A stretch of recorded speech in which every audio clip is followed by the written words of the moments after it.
All right, so just doing a quick update. The kiddo's already passed out. He was having a long day today, so just want to go ahead and do a quick update. It's been about a week. We got plants already starting to grow, as you can see.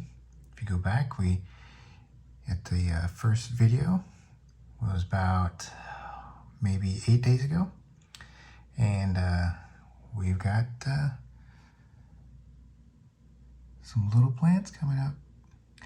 So once you start seeing the seeds and they've germinated and they've got a couple of leaves on them, that's when I would recommend taking these domes off, because this condensation here will actually cause mold if it's too wet inside, and it'll kill off your seedlings. So go ahead and take them off, the ones that have already sprouted. I find that when you get a pack, usually one or two don't sprout. I'm not sure, I can't get back there to the thyme to see if it's come through.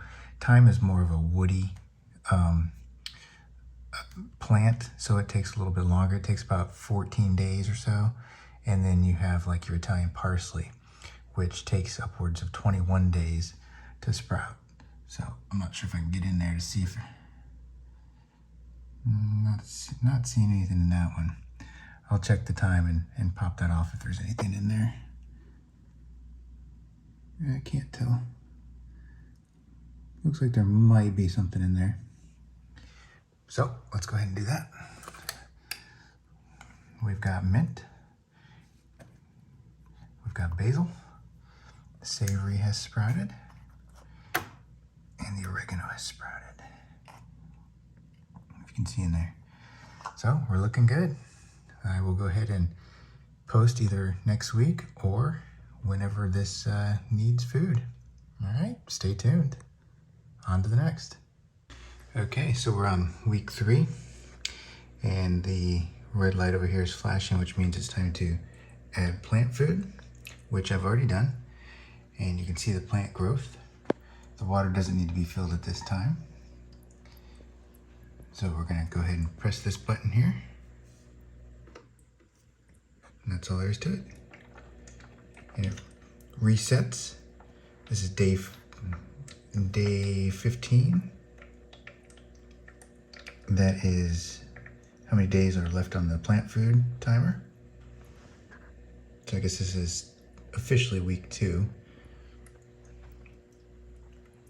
And they're growing. They are growing a little bit slower than your traditional hydroponic system. What would make this better is if there was more oxygen aerating inside there, which you could modify this to do. I am in a high humidity bathroom, so therefore a lot of the plants are getting water absorption through their leaves instead of absorbing strictly through the root system, which is why you want your RH, around 50%, give or take. And in here, I would say it's probably much higher than 50%. So it does slow things down a little bit. Now, this particular seed pod has not really sprouted. Let's see if we can look in there. There's something way down in there, but it looks like it's getting a little moldy, so that's not going to be any good. I'm not anticipating any growth from that, and that was the thyme, which is unfortunate because it's one of the ones I was really hoping to have grown. But overall, 5 out of 6, not too bad. The box says I could let them know that one didn't sprout and send it in and all that kind of stuff and get another replacement, but no big deal. But anyway, yeah, everything's looking good. We're growing in the bathroom. All right, well, stay tuned.